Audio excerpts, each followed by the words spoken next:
everyone, I'm Alex and I'm the hands behind Lovecraft Crochet. My plushies are for the anxious, depressed, autistic, and neurodivergent. Small enough to travel in a purse, backpack, diaper bag, or even your pocket.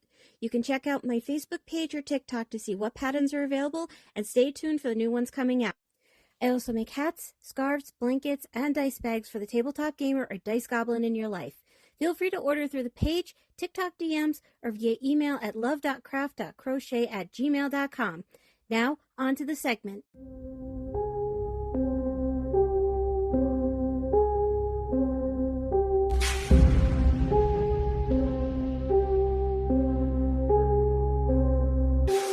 Urban legends, missing heaven, hookman coming for you, missing 15 minutes.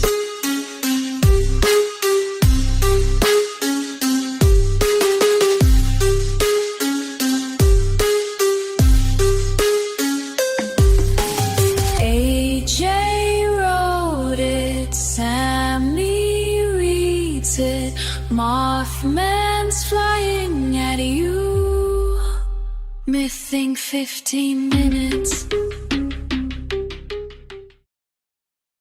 Welcome to Mything 50, the quickie show all about myths, folklore, and urban legends. It's a fun romp of a quarter of an hour, I swear. I'm your host, Sam Rossi, reading a script written by someone absolutely not qualified to steer anything larger than a rubber ducky, but he is a good navigator. AJ Carey. You are correct. I know I am. I don't say it often, but you are correct on this one. You are a very good navigator. Why, thank you. Well, yeah, as long as you're in the passenger seat, you're a great navigator. If you're driving, the GPS fucks us up. I was about to say, that one was the only time that ever happened, that a negative thing happened with my directions, was when Cincinnati. it was not my fault that Cincinnati would not let us leave. Okay? That was the longest hour of our lives. That was quite literally not my fault. That was absolutely our GPS. Oh, thank God it was the Tacoma. I don't think it was a Tacoma. I think we had a car. No, it was the Tacoma because we were using the onboard GPS.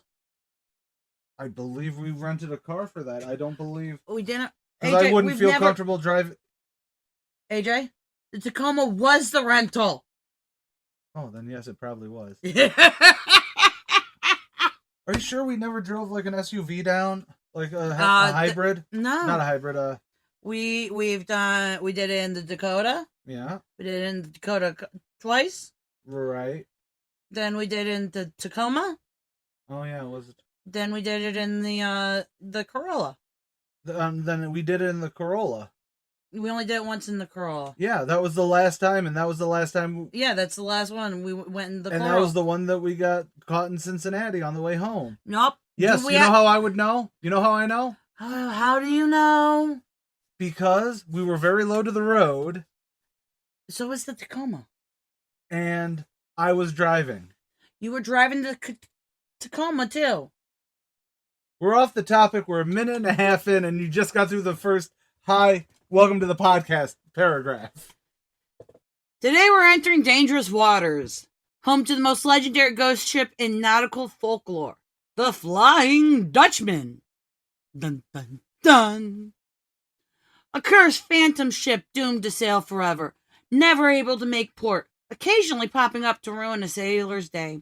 It's a maritime version of Spectrum customer service. The Flying Dutchman is a legendary ghost ship said to appear suddenly out of the fog or even storm clouds. Okay, I like the storm clouds idea because it's really cool in my head. Yeah, and even the most famous portraits of it generally has it like stormy seas. Yeah. But then I think about the beginning of Pirates of the Caribbean, where the Black Pearl comes out. Mm-hmm. Yeah, so just one of those things that we're all on the same page. Sailors claim it glows with an eerie light, sails against the wind, and vanishes the moment you try to approach. It's the ocean's jump scare DLC.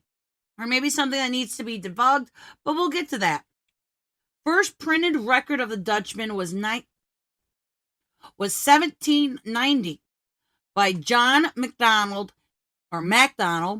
in, and you have to love old school naming convention, travels in various parts of Europe, Asia, and Africa during a series of 30 years and upwards. Riveting name, isn't it? Riveting. I'm not even sure if that title really makes sense. Travels in various parts of Europe, Asia, and Africa during a series of 30 years and upward. It makes sense. It's a full sentence. But then again, it's a full sentence. I think that's what's having a problem is I can't wrap my head around it. In it, MacDonald says the common story around was that the Flying Dutchman was a ship that was lost off the Cape of Good Hope when it was unable to dock in port. In it, MacDonald says the common story around was that the Flying Dutchman was a ship that was lost off the Cape of Good Hope when it was unable to dock in poor weather. However, some contemporaries at the time also placed it in the North Atlantic instead of Africa. But ghost ships aplenty, so there's a bit of everything is the Flying Dutchman. As the tale traveled and played telephone, the most definitive, or at least long-lasting version of the tale, though, came about 1821. Within the pages of Blackwood's Edinburgh Magazine, Volume 9, Issue 50. That's I read it. Name of the tale? Vanderdecken's Message Home, or The Tenacity of Natural Affection. That's the name of the tale. I don't know what you want me to say. That doesn't match with the flying... Okay. AJ did read this. It's at the time available on Internet Archive, but essentially it's the tale we just said. Although it adds the name of the captain as Hendrik van der Decken. It also brings up a fairly unique twist to any ghost ship tale. Letters. When the crew of our protagonist ship meets the Flying Dutchman, one of the crew appears and asks them to deliver a parcel of letters to loved one of the Dutchman crew. They refuse to, but the stranger leaves them on the deck before he himself and... Stranger leaves them on the deck before he himself goes. Sorry, my brain just did not compute that sentence. That's how you've been reading today. They refuse to, but the stranger leaves them on the deck before he himself goes, and they sit there until the ship pitches, a piece of iron slid and pushed them into the ocean. It's a nifty part of the tale that also has cursed letters involved. There, now does that answer your thing of how that doesn't sound like the Flying Dutchman? Well, it's because it was a romanticized story. But there's a ton of those sorts of stories. Yeah.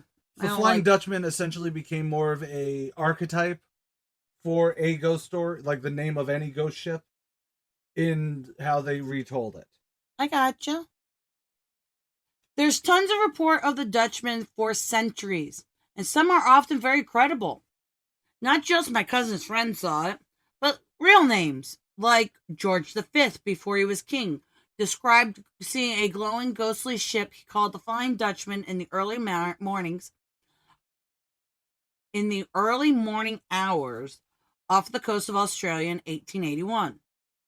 Imagine being the lookout who had to say, "Your Highness, the ocean, it's glitching."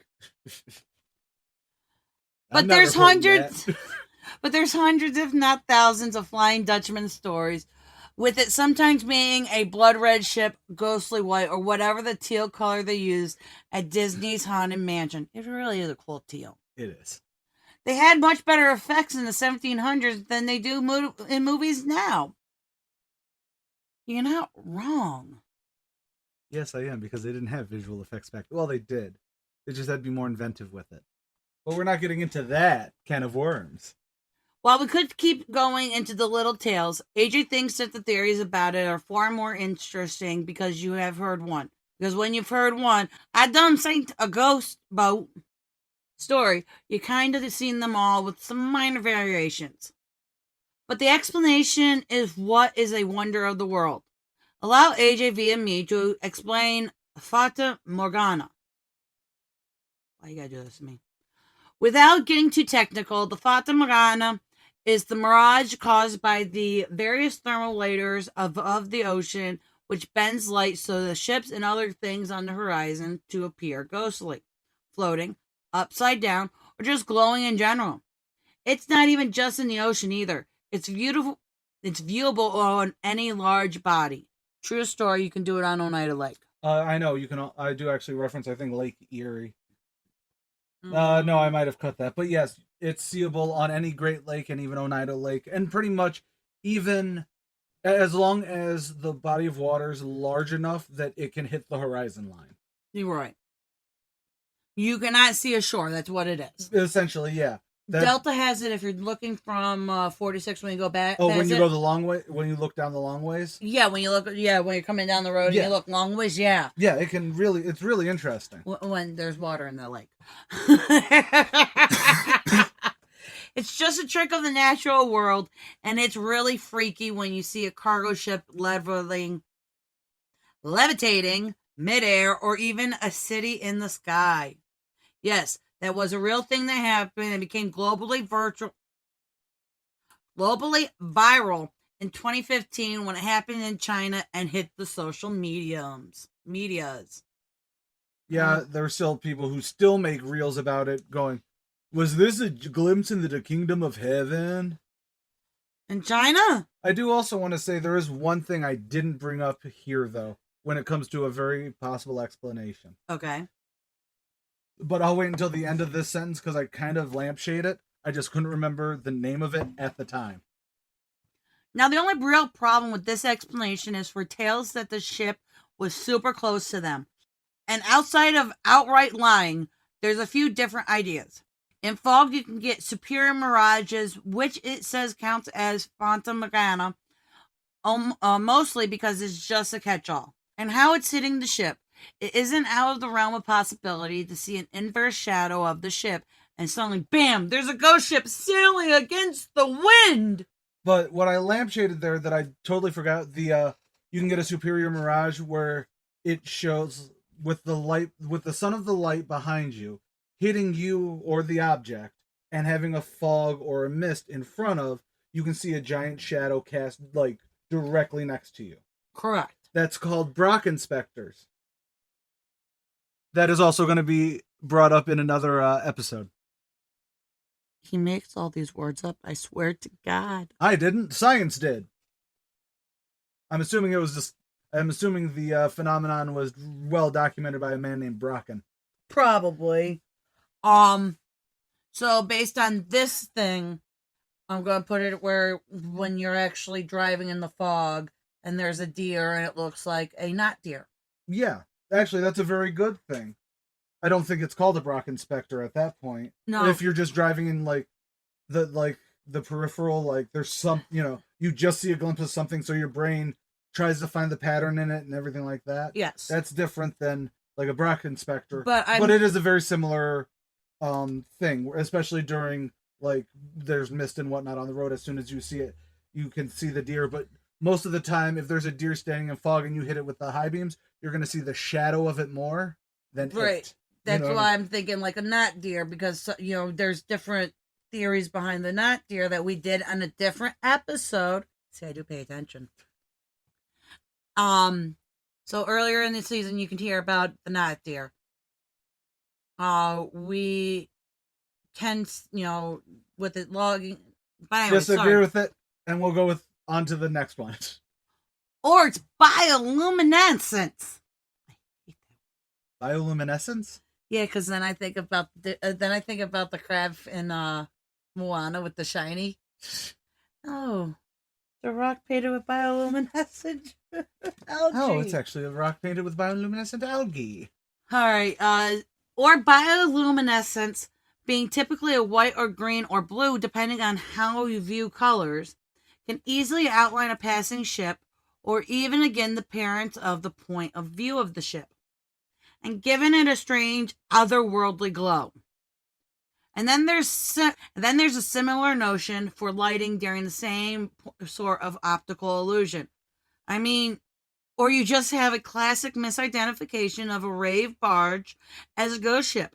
I heard they loved their glow sticks in the 1800s.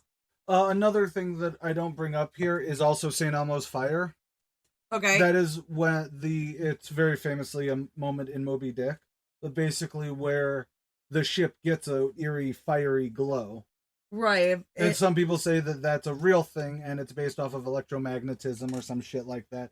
Others, it's an old wives' tale, stuff like that sort of thing. I'd go with the only way that you can have a blazing red ship outside of catching it on fire is if they're right in front of the sun. Well, and that's sort of it, is right in front of the sun, or they've got fires lit on deck. Yeah. And all you do is glimpse it just right, and all you see is the flame instead of, the not flame. Again, or raves. The honest answer is that the ocean is freaking weird, and no one should want to traverse it. Build a 3,000-mile bridge already. God, it's more than 3,000 miles from New York City to... I know it's like 10,000 miles, but that's not the point. The point is, actually, I believe the Key West has like a 3,000-mile bridge now. No, it's only a couple hundred. It's a couple hundred miles. I will never be going down that bridge because it just freaks me out. It freaks me out too. Also, we'll never probably be going to Florida. My friend he lives by the Emerald Isle in North Carolina, and I'm like, yeah, I'm never going to visit you. And he goes, why not? I go, are you before or after the bridges? He goes, after. I'm like, yeah, no, I'm not visiting you. Sorry. That bridge particularly, and I'm pretty sure it's the reason why I have the fear of bridges. It's very possible, because Mom was also afraid of that bridge, and then when we get... Then Mom had to drive across it. But, you know what I mean? It is one of those generational traumas that goes through. It's the same reason why Xander, for the first 3 years of his life, screamed and cried and ran out of the room anytime he saw a Muppet. Anywho, we're at the end here. But honestly, the cultural impact is far greater than any possible real-world explanation, because it is a story that truly captures the mysteries of when we lived on a much larger planet with much more darker corners of the map. I mean, to be fair, it also helps that the tale would become a staple of pop culture. We brought up one tale in a magazine, but there have been so much more media about it. Richard Wagner wrote an opera named The Flying Dutchman about it. Granted, that made it a tragic love story, which I think is what painted a lot of other portrayals, like the one that is most modern audience would know. It's being the name of Davy Jones' tentacle-infested vessel from Pirates of the Caribbean. Retake that, it's pronounced Caribbean. I'm gonna kick your ass! Personally, there's no wrong way to eat a Reese's. Yes, there is. Dude, the people that stick their finger in and pull the peanut butter out are a little weird. I am weird. Thank you for asking. Anyways. I used to do that when I was a kid. I don't do that anymore. I know you used to. It bugged the shit out of me then. And there's no wrong way to say that Albert Pinkham's Riders Flying Dutchman painting is the best single thing that is the Dutchman related. Sorry, SpongeBob SquarePants. I didn't think about that. About the SpongeBob, but but now that you mention it, kind of the picture that was in my head is a mix between Pirates of the Caribbean and SpongeBob, and yeah, sorry. To sound profound, the Flying Dutchman legend endures today not because it is to sound profound, the Flying Dutchman legend endures today not because it is relevant. Even most modern fishermen aren't as superstitious as they were when a ship was an island to itself. It endures because we can't get rid of anything in our society. I personally prefer the original Dutchman compared to the prequels before it turned into a love story. No, wait. That was Star Wars. So anything you'd like to say? And yes, I agree. While writing this, all I could picture was, I want to say Ray Fiennes was Davy Jones. I think so. No, Bill Nighy. No, shit. Anything you would like to say? But yes, that is the version that pops into my head anytime we talk about, or a lot of the striking portraits and like art that I've seen. I actually never even knew about the Wagner opera, The Flying Dutchman. By the way, that's not its actual name. It was in German. I decided to ease your pain. Thank you. Hence the reason why I'm like Wagner. Or is it supposed to be Wagner?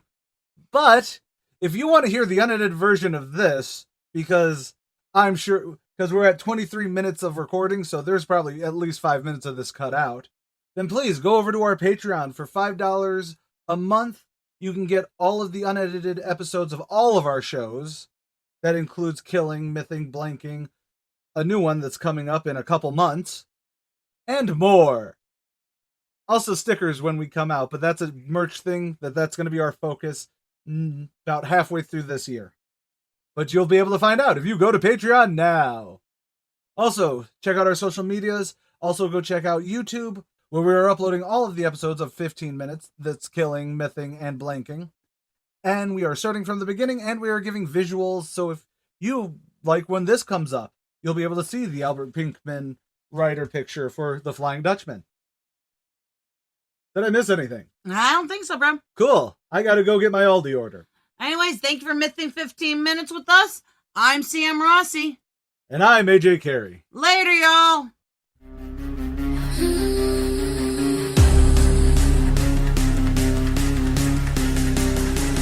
Missing 15.